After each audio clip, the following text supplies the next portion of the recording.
بسم اللہ الرحمن الرحیم وَإِذْ قَالَ رَبُّكَ لِلْمَلَائِكَةِ، اور یاد کرو جب آپ کے رب نے ملائکہ سے کہا انی جاعل فی الارض خلیفہ، کہ میں زمین میں اپنا ایک نائب بنانا چاہتا ہوں۔ قالوا اتجعل فیہا من یفسد فیہا، آگے سے فرشتے کہنے لگے کہ یا الہ العالمین، کیوں کر آپ زمین میں نائب بنانے لگے ہیں، وہ تو زمین میں فساد برپا کرے گا، وَيَسْفِكُ الدِّمَاءَ، اور خون ریزیاں کرے گا، وَنَحْنُ نُسَبِّحُ بِحَمْدِكَ وَنُقَدِّسُ لَكَ، اور اگر آپ کی پاکی بیان کرنی ہے یا آپ کی حمد بیان کرنے کی بات ہے تو اس کے لیے ہم کافی ہیں۔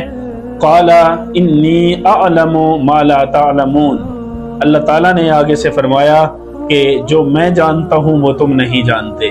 وَعَلَّمَ آدَمَ الْأَسْمَاءَ كُلَّهَا، اور پھر اللہ تعالیٰ نے حضرت آدم علیہ السلام کو تمام چیزوں کے نام سکھائے۔ ثم عرضهم على الملائکۃ، اور پھر فرشتوں کے سامنے پیش کیا۔ فقال انبئونی باسماء ہؤلاء، اور پہلے اللہ تعالیٰ نے فرشتوں سے پوچھا کہ آپ مجھے ان چیزوں کے نام بتائیں۔ ان کنتم صادقین، اگر تم اپنے دعوے میں سچے تھے، یعنی تمہارا دعویٰ یہ تھا کہ ہمارے ہوتے ہوئے تمہیں کسی اور نائب کی ضرورت نہیں ہے، تو ذرا مجھے ان چیزوں کے نام بتائیں۔ قالوا سبحانک لا علم لنا الا ما علمتنا، آگے سے فرشتے کہنے لگے یا الہ العالمین، پاک ہے تیری ذات، ہم تو اتنا ہی جانتے ہیں جتنا آپ نے ہمیں سکھایا ہے۔ انک انت العلیم الحکیم، بے شک تو ہی سب کچھ جاننے والا اور دانائی والا ہے۔ قال یا آدم انبئہم باسمائہم، اب اللہ تعالیٰ نے حضرت آدم علیہ السلام کو فرمایا کہ آپ ان فرشتوں کو ان چیزوں کے نام بتائیں۔ فلما انبأہم باسمائہم، تو حضرت آدم علیہ السلام نے ان تمام چیزوں کے نام بتا دیے۔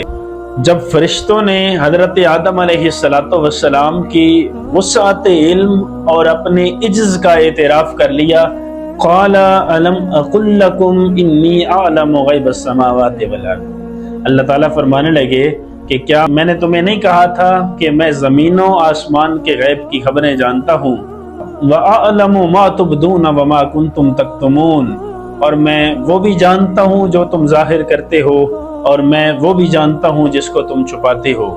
وَإِذْ قُلْنَا لِلْمَلَائِكَةِ اسْجُدُوا لِآدَمَ، اب جب کہ فرشتوں نے اپنے عجز کا اور حضرت آدم علیہ السلام کے وسعت علم کا اعتراف کر لیا، تو اللہ تعالیٰ نے فرشتوں کو حکم دیا کہ حضرت آدم کو سجدہ کرو۔ فسجدوا الا ابلیس، پس سب فرشتوں نے سجدہ کر لیا سوائے ابلیس کے۔ ابا واستکبر، اس نے انکار کر دیا، غرور و تکبر کیا۔ وکان من الکافرین، اور ہو گیا کافروں کے ٹولے میں سے۔ وقلنا یا آدم اسکن انت وزوجک الجنۃ، اب اللہ تعالیٰ نے حضرت آدم علیہ السلام کو حکم دیا کہ آپ اور آپ کی بیوی جنت میں رہو۔ وَكُلَا مِنْهَا رَغَدًا حَيْثُ شِئْتُمَا، اور جنت میں سے جہاں سے چاہو جتنا چاہو کھاؤ۔ وَلَا تَقْرَبَا هَٰذِهِ الشَّجَرَةَ، لیکن ایک درخت کے قریب نہ جانا۔ فَتَكُونَا مِنَ الظَّالِمِينَ، ورنہ ہو جاؤ گے حق تلف کرنے والوں میں سے۔ فَأَزَلَّهُمَا الشَّيْطَانُ عَنْهَا، تو پس شیطان نے حضرت آدم علیہ السلام اور ان کی بیوی حضرت حوا کو پھسلا دیا اس حکم سے جس کا اللہ نے انہیں دے رکھا تھا۔ فَأَخْرَجَهُمَا مِمَّا كَانَا فِيهِ، اور انہیں جنت سے نکلوا دیا۔ وَقُلْنَا اهْبِطُوا بَعْضُكُمْ لِبَعْضٍ عَدُوٌّ، اور ہم نے کہا کہ اب اتر جاؤ، تم ایک دوسرے کے دشمن رہو گے۔ وَلَكُمْ فِي الْأَرْضِ مُسْتَقَرٌّ وَمَتَاعٌ إِلَىٰ حِينٍ، اور اب تمہارے لیے زمین ٹھکانہ ہے۔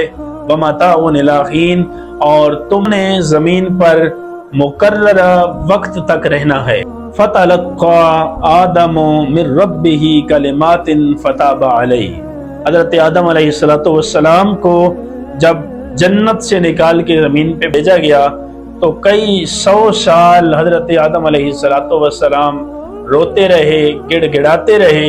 اللہ کی بارگاہ کے اندر دعائیں اور التجائیں مانگتے رہے، لیکن ایک دن حضرت آدم علیہ السلام کے ذہن میں خیال آیا، فَتَلَقَّى آدَمُ مِن رَبِّهِ کَلِمَاتٍ، پس سیکھ لیے حضرت آدم علیہ السلام نے اپنے رب سے چند کلمے، فَتَابَ عَلَيْهِ، اور پھر انہی کلموں کے ذریعے جب اللہ سے توبہ مانگی تو وہ توبہ قبول کر لی گئی۔ انہو هو التواب الرحیم، بے شک اللہ تعالیٰ توبہ کو قبول کرنے والے اور رحم فرمانے والے ہیں۔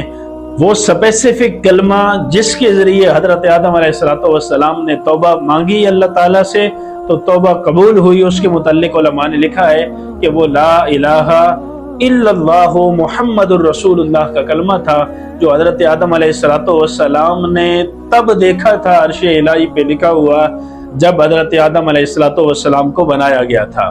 تو جب حضرت آدم علیہ السلام نے اس کلمہ کے ذریعے دعا مانگی تو اللہ تعالیٰ نے توبہ کو قبول فرما لیا۔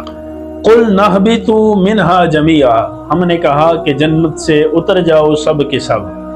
اب دوبارہ جنت سے زمین پہ بھیجے جانے کا حکم دیا جا رہا ہے، لیکن یہ حکم دوسری بار ہے، یعنی پہلی مرتبہ جنت سے لغزش کی وجہ سے زمین پہ بھیجا گیا، پھر توبہ قبول کر لی گئی، پھر جنت میں بلایا گیا، اور پھر اللہ تعالیٰ زمین پر بسنے کے لیے اب بھیج رہے ہیں حضرت آدم علیہ السلام کو، اور دنیا میں بھیجنے کے ساتھ ایک اصول اور ایک قانون بھی دیا۔ فرمایا فَإِمَّا يَأْتِيَنَّكُم مِّنِّي هُدًى، جب تم زمین کے اندر رہو گے تو وہاں تمہاری طرف میری طرف سے ایک پیغام ہدایت آئے گا، فَمَن تَبِعَ هُدَايَ، پس جس نے اس پیغام ہدایت کی پیروی کی، فَلَا خَوْفٌ عَلَيْهِمْ وَلَا هُمْ يَحْزَنُونَ، پس نہ تو ایسے لوگوں کو کوئی خوف ہوگا اور نہ ہی وہ غم زدہ ہوں گے۔